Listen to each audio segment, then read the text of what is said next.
Kamusta, fire signs? Welcome to Like a Tarot. Alamin natin ang kapalaran mo gamit itong tasa reading.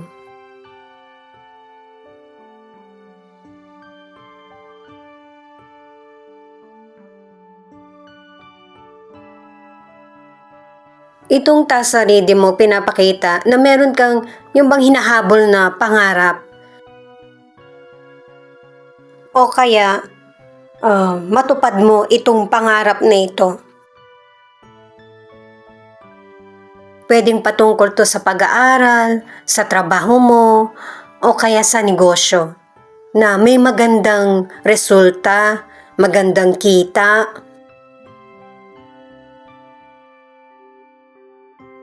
At malakas yung pakiramdam mo na magiging maganda yung kapalaran mo kapag ito yung pinili mong career or negosyo or pag-aaral.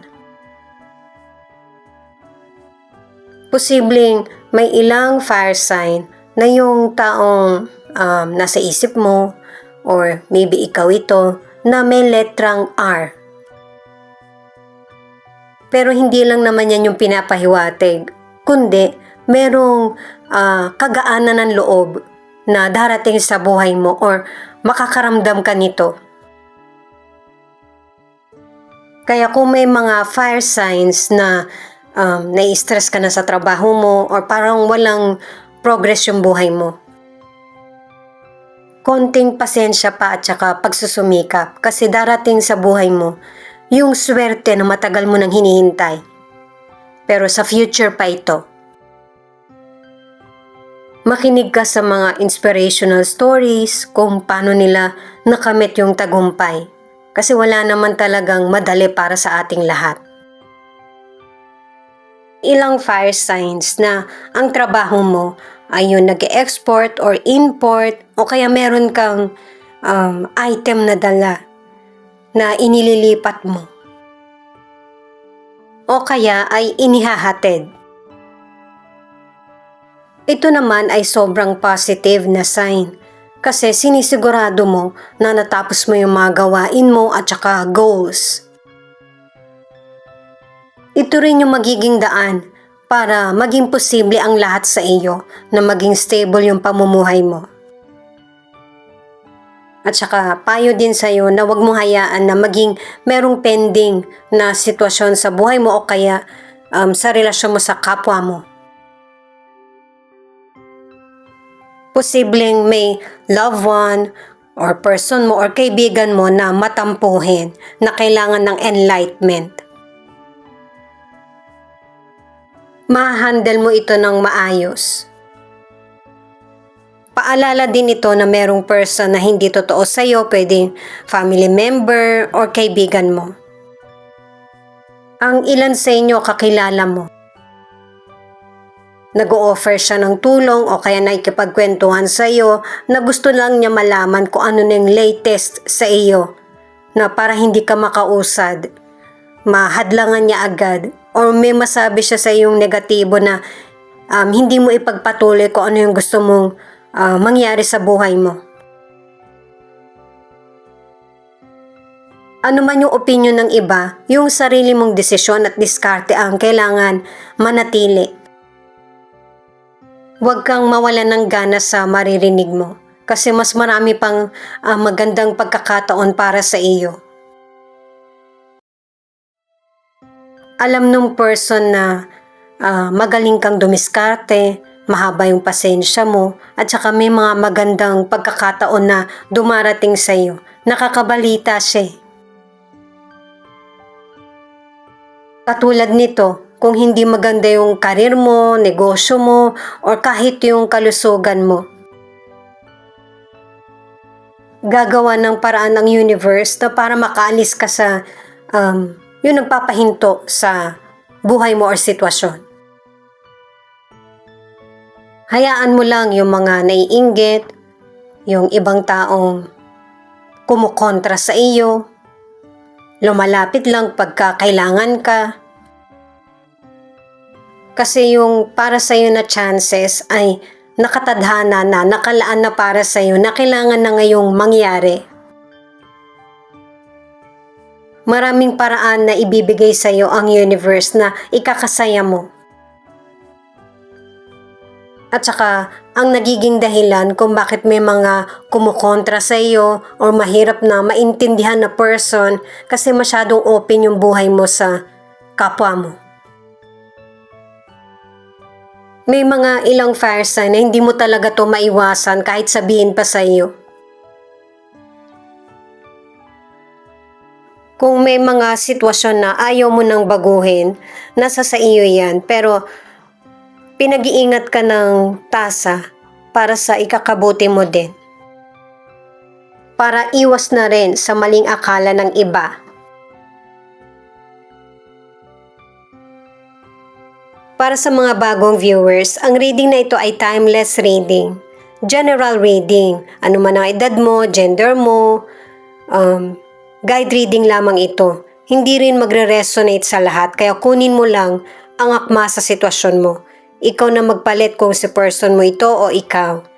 At ito ang start ng 1-week reading para sa iyo. Ito naman yung situation ng person mo. 5 of Wands, King of Swords, 10 of Wands. Sa mga cards na ito, posibleng ikaw at ang person mo, kayo yung nagtatalo, or meron siyang hindi nakakasundo.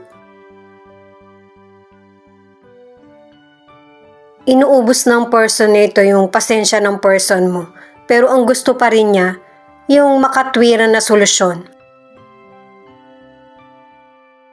Pero kahit gaano man ka-challenging yung situation, haharapin pa rin niya yung mga responsibilidad niya or kung ano yung tingin niyang tama.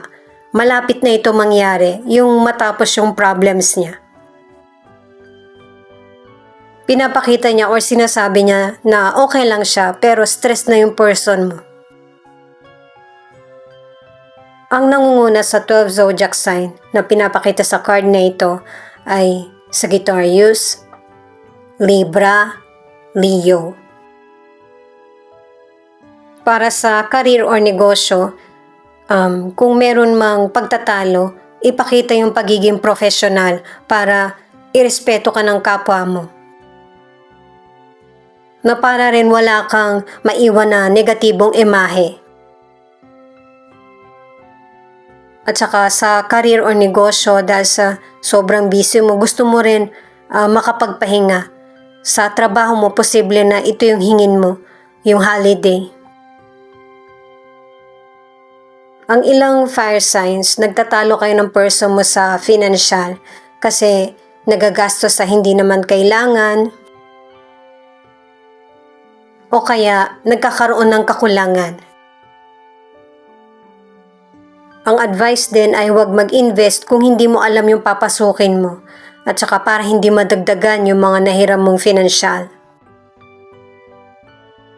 Para sa ilang single, yung potential person na nagsabi sa'yo na gusto ka niya pero hindi na nagparamdam, huwag mo siyang hintayin.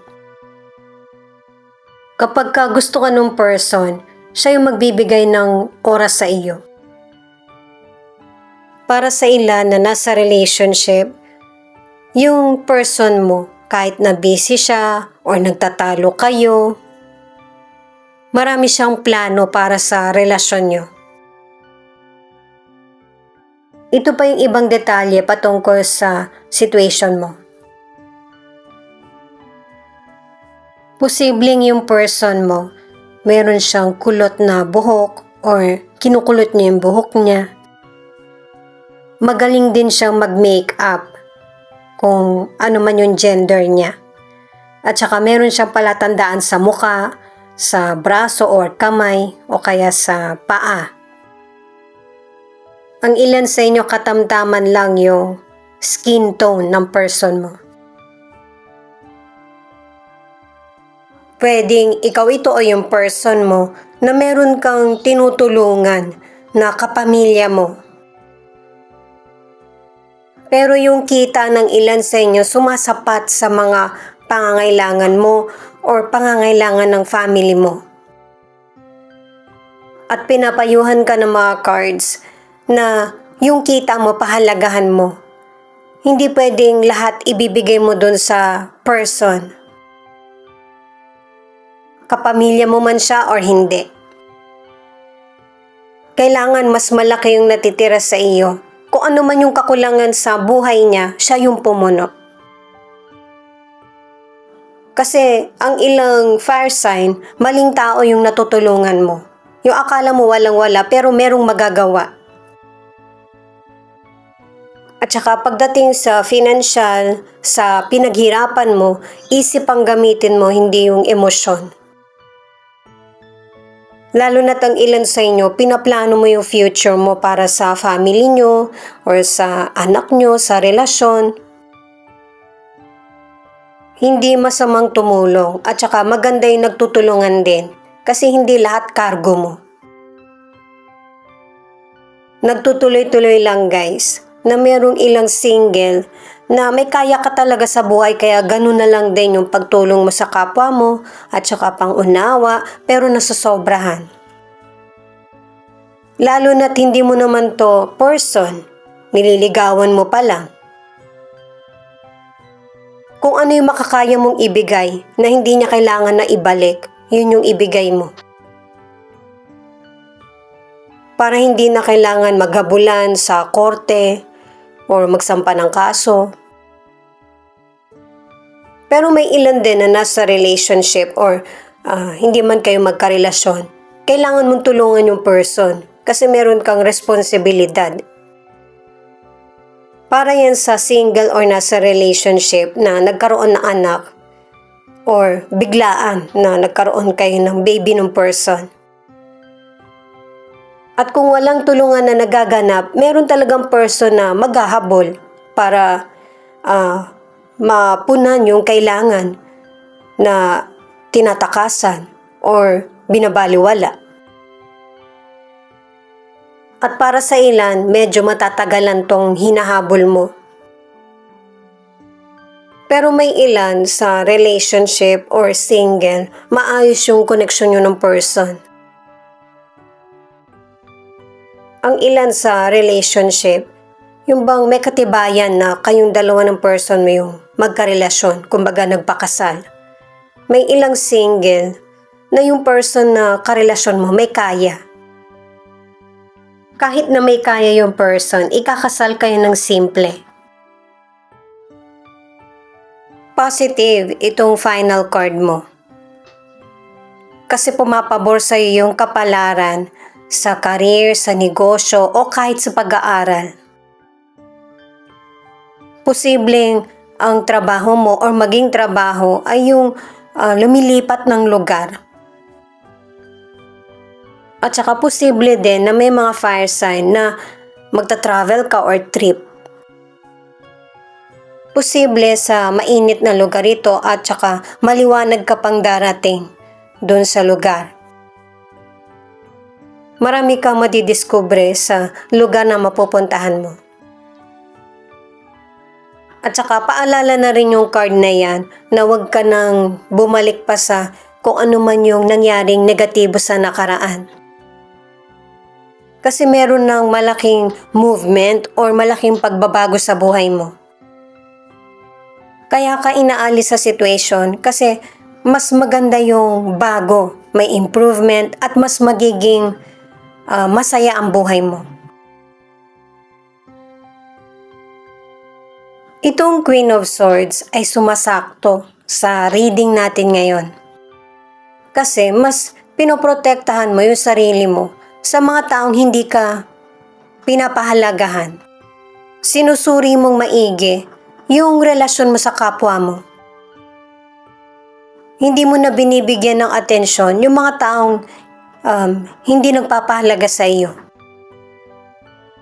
Irespeto mo yung sarili mo at ibigay yung positive energy sa mga nararapat at dapat na sitwasyon. Deserve mo maging happy at maging malaya.